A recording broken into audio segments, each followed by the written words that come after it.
Hello and welcome to another new ideas video, this time around something a little bit different, out of home technology and into the garden. This is an unboxing, setup and demo of the Karcher K5 pressure washer.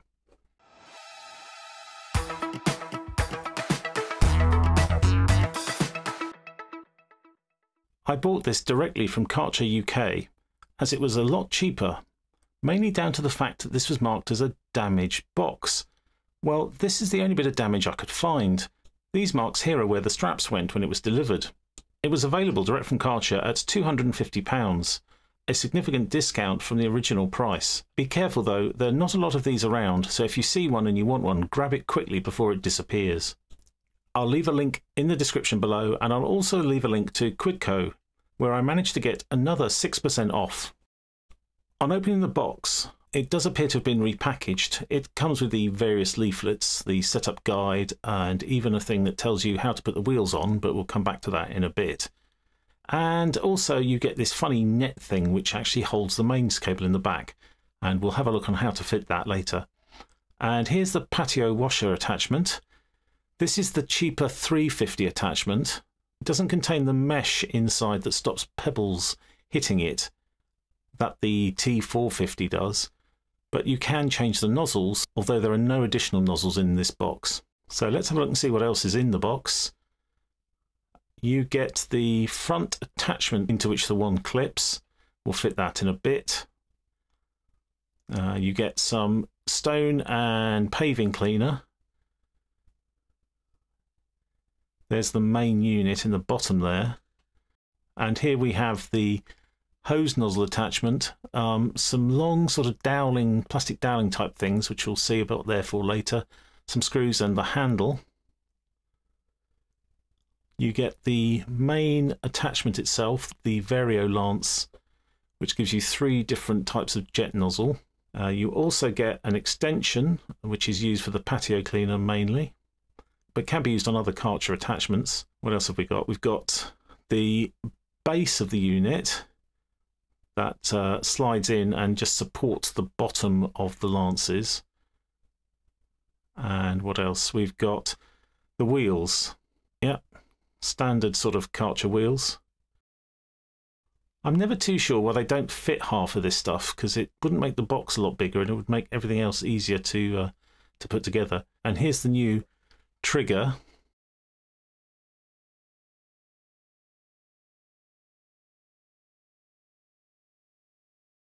And delving into the bottom of the box, we finally managed to pull the main unit out.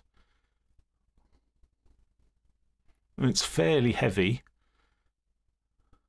As I say, if they bother to fit the little net that retains the power, we wouldn't have this power cord dangling around.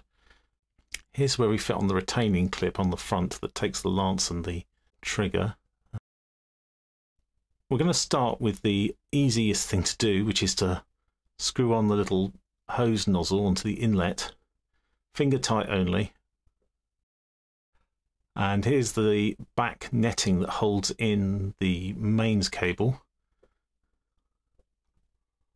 I'm not sure whether I like this or not. It's sort of not the neatest solution, but it does get it out of the way. I don't understand why they don't have this fitted from the factory. It would work much better and be less faffy if they'd already coiled up the cable and put it in there. In the box it does say that it takes 5 minutes to set up. You will see as we go through this, their idea of 5 minutes is somewhat different to mine. If you set a load of these up in the past, and yes, it might well take you 5 minutes, but if you're brand new to this, 5 minutes is very optimistic. Right, what's next? Let's do the front.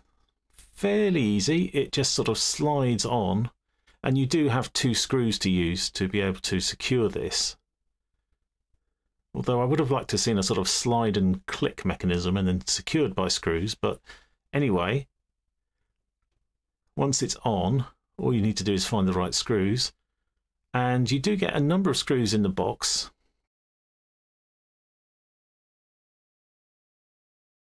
In this bag you get a number of different screws, 4 of which are self-tapping and 2 aren't. So the 4 self-tappers, 2 of them go in the front, 2 go in the base, and the 2 other non-self-tapping finer thread screws in the bag are used to secure the handle. These 2 screws on their own in the other bag are used to secure the wheels. Why they don't label them, don't really know, and in the manual it doesn't really tell you which ones to use either. So it's a case of sort of feeling your way through this.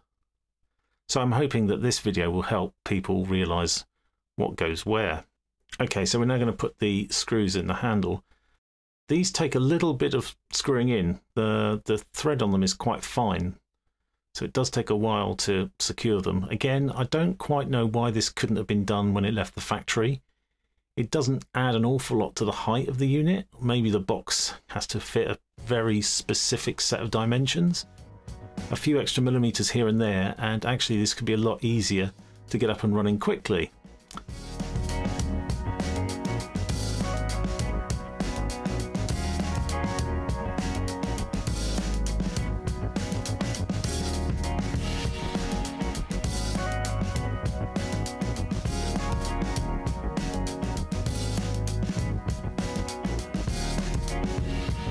These are 2 self-tapping screws, and these go into plastic, so they can only go in 2 places here in the front. It's pretty easy to put these in, no big issues here.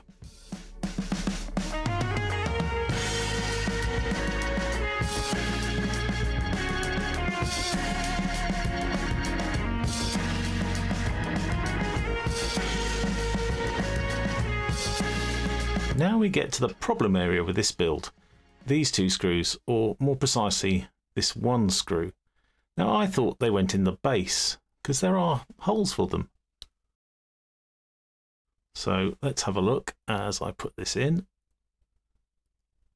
Oh, whoops, it's fallen out. In fact, it's actually fallen inside the unit, which is a real pain because I've now got to get it out because I wouldn't want it to short anything. Anyway, we'll come back to that.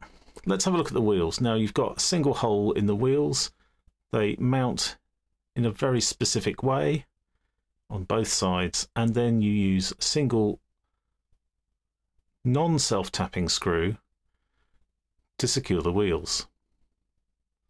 They're the 2 on their own in this bag. Or at least that's what I think they were for. If I'm wrong, please correct me in the comments.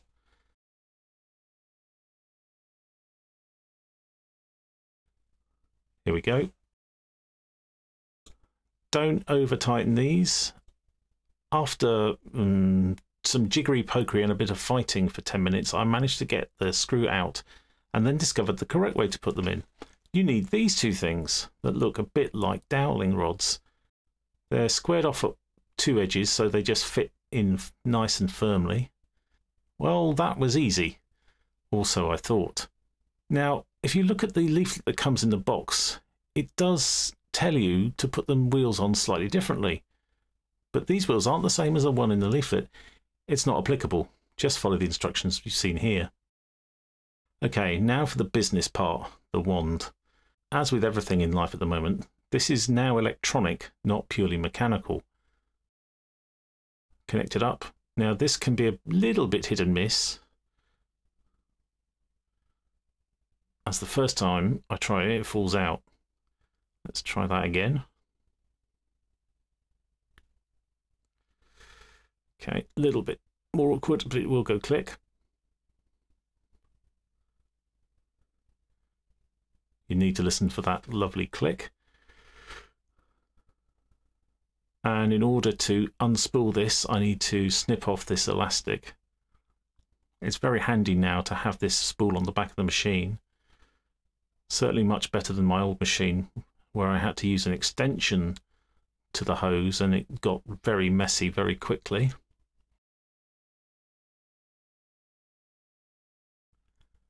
My old machine, by the way, I had to get rid of because it failed. It leaked and it wouldn't even pump at all. And given the fact that this machine was on offer at the time, I decided it was probably better to go for this. And if you buy a machine direct from Karcher, you get an extra guarantee. So this machine has a 6-year guarantee. So I thought it was worth the risk. Right, so it's sort of set up there. And guess what I discovered? You actually have 2 screws left over, and those 2 screws go in the bottom, in the base, to secure those plastic doweling pieces. Again, this isn't difficult, just something that's easily overlooked. Now we have to set up the wand to work properly, because of course it's got a wireless connection to the base unit, as you can adjust both the pressure and the amount of detergent fed through at any one time, although you can only use the detergent when using the low pressure settings. I'm not going to bore you with me reading the manual. At this point the wand does switch on, but won't properly work. It doesn't show any of the graduations for pressure at all, so I had to rethink this. Reading the manual, you do have to make this connection by pressing the plus and minus very quickly after connecting the mains. If you leave it even for a couple of minutes, it won't work properly. This only has to be done the first time you use it. You can actually hear a small valve opening and closing inside the main unit when you make adjustments using the plus and minus buttons. There are 6 lots of pressure adjustments and 3 lots of detergent level adjustments, and you can use a number of different detergents that Karcher supply. So I've connected up the hose, and I'm now going to use the supplied stone and paving slab detergent. Now you put it in, but it never sort of clicks, it just sort of rests there. I was slightly anxious that maybe it wasn't going to feed through properly, but you can't do anything else, it just sort of sits there. But do remember to take off the grey top, otherwise you won't get anywhere quickly. Okay, let's have a look at the wand. Now I did get this wrong when I first put this together. As you can see, the wand is actually not really aligned properly. The nozzle is not aligned properly with the wand. It works fine, but it just looks a bit odd because you are using the detergent setting and it looks like you're not. Here we go, let's have a go. It does take about 30 seconds for the detergent to come through.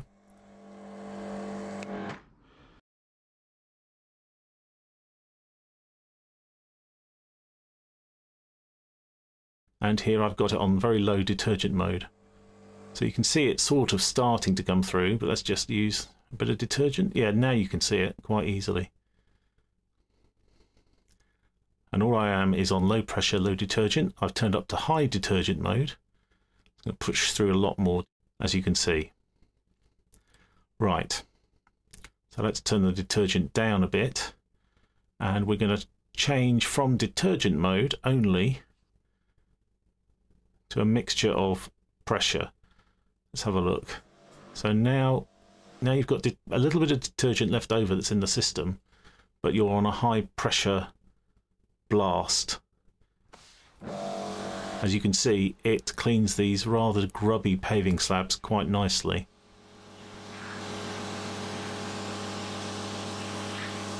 Let's have a look at another option. We're going to use the blasting part of the lance, which contains a circular jet. As you can see, very effective. I'm probably a little bit too far away there from the end of the slab at the top to get good cleaning, but it works very well.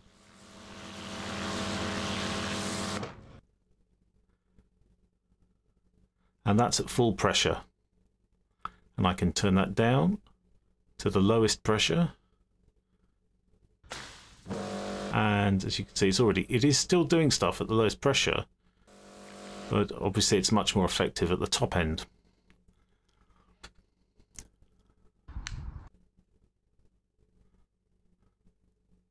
And then you've just got a little trickle now because I've just got the lowest pressure. And then we get to high pressure blast in a minute. But no, now we've got some detergent coming out again. Now normally, if you're cleaning a large area, you wouldn't use the wand necessarily to do cleaning. You'd want to move on to the patio cleaner to clean large areas. Well, initially, first impressions on this are quite good. How long it's going to last? Hopefully many years. Only time will tell. No doubt I'll be back with you if things don't go so well. Please remember to comment, like and subscribe, and thanks for watching. See you next time.